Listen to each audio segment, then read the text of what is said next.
Hello दोस्तों, Anupama episode देखने के लिए आप हमारे चैनल को सब्सक्राइब करें, तो तभी आपको सबसे पहले हमारा एपिसोड देखने को मिलेगा। तो मैं सौरभ, आइए जानते हैं आगे एपिसोड में क्या होता है। प्राग ख्याति को बोलता है, कैथी जी, अगर बच्चों ने इतने प्यार से तैयारियां की हैं तो पार्टी तो होगी। मुझे अनुपमा जी ने समझाया था कि अहंकार का कद कभी भी प्यार से ऊपर नहीं होता। चाहिए तो और मैं अब अनुपमा जी की बात को समझ गया हूँ। मुझे पता है, लेकिन गलती आपने तो की है। आपका इरादा गलत नहीं था।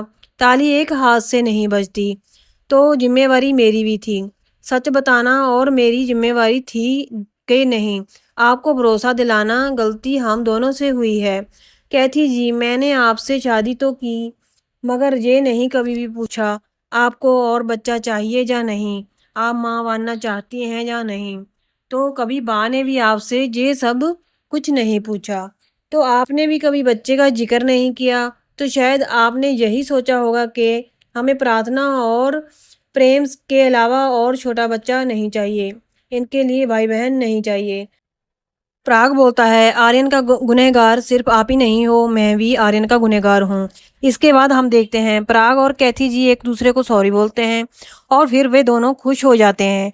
घर के सभी लोग भी बहुत खुश हो जाते हैं, लेकिन मोटिवा और आर्यन ये दोनों खुश नहीं होते। फिर हम देखते हैं एनिवर्सरी की पार्टी शुरू हो जाती है। प्राग और कैथी जी एक दूसरे को माला पहनाते हैं।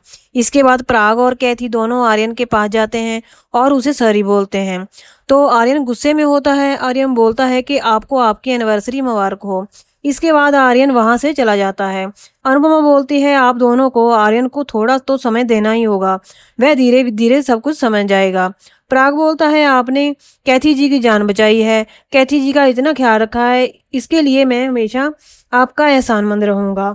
अनुपमा बोलती है, एहसानमंद रहोगे तो आपको एक एहसान चुकाना भी होगा, तो मैं चाहती हूँ कि आप कैथी जी की हमेशा ख्याल रखें। आगे हम देखते हैं कि प्राग और कैथी दोनों केक कट करते हैं। कैथी बोल रही होती है कि अनुपमा जी, जय खुशी का दिन आपकी वजह से ही आया है, तो आपको आज डांस करना ही होगा। फिर हम देखते हैं कि सब लोग डांस करते हैं। सब लोग काफ़ी बेहद खुश होते हैं। तो आगे आप दिख रहे हो कि पाकी दूर खड़ी देख रही होती है कि ईशानी राजा को कुछ कह रही होती है। ईशानी राजा को कहती है कि तुम जहाँ से चले जाओ। तो राजा परेशान होकर वहां से चला जाता है।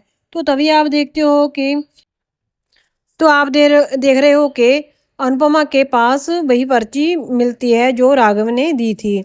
उस पर क्या लिखा है अनुपमा को ठीक से दिखाई नहीं देता। तो अनुपमा सोचती है कि शायद राघव जी ने मुझे कुछ बोलना था, तो राघव जी से ही पूछ लेती हूँ। इसके बाद अनुपमा जानकी काकी के पास कॉल करती है और राघव से बात करने के लिए बोलती है। अनुपमा राघव को बात करती है तो पर्ची के बारे में पूछ रही होती है। तभी प्रेम अनुपमा को अपना फ़ोन देकर जाता है और प्रेम कहता है कि मम्मी, हमारा एक फ़ोटो खींचना। तो वहीं पर प्रेम के फ़ोन पर इंस्पेक्टर की कॉल आती है। इंस्पेक्टर अनुपमा को सब कुछ बताता है। अनुपमा काफ़ी ज़्यादा हैरान हो जाती है। राघव बहुत परेशान हो जाता है। वह सोच रहा होता है कि अनुपमा जी को सब पता चल गया होगा, मुझे उनसे माफ़ी मांगनी होगी।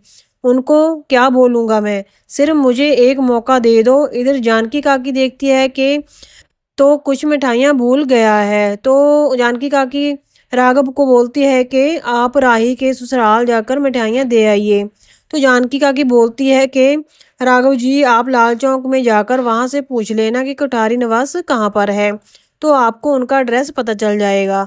राघव कोठारी का नाम सुनकर बहुत हैरान होता है। जानकी आगे बोलती है कि आप वहाँ पर जाकर किसी से भी पूछ लेना, आपको बता देंगे कोठारी निवास कहाँ है। वह लोग बहुत बड़े व्यापारी हैं, वह लोग हीरो का व्यापार करते हैं। तो राघव जी को अपनी वाइफ की याद आ जाती है। वह बोल रही थी कि मैं तुम्हें ऐसा फंसाऊंगी, तुम कभी भी निकल नहीं पाओगे। इधर हम देखते हैं कि राघव बहुत परेशान हो जाता है कि जय प्राग वही प्राग कोठारी है, मैंने सोचा था वह अलग इंसान है। राघव प्राग कोठारी को बारे में सोच रहा होता है। तभी वहां पर अनुपमा आती है और राघव को थप्पड़ लगाती है।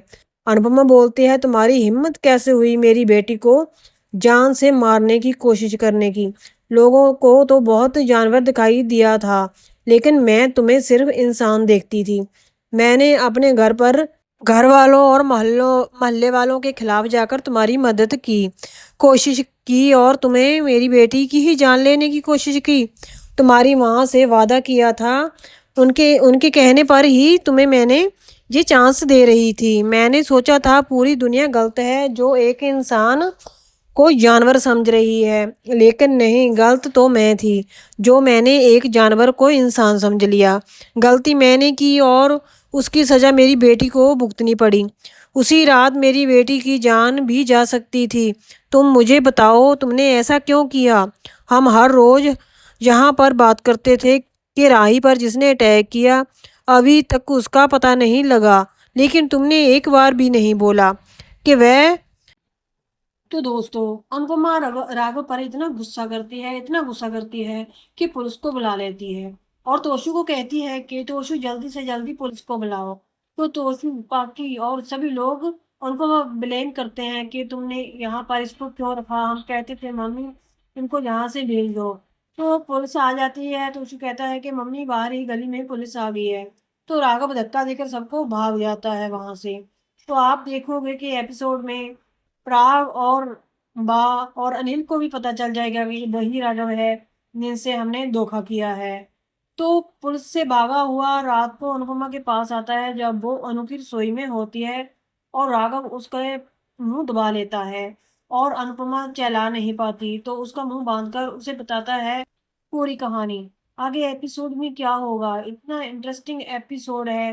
देखने के लिए आप हमें लाइक सब्सक्राइब, अगर हमारा एपिसोड आपको पसंद आ रहा है तो शेयर भी कर देना। धन्यवाद।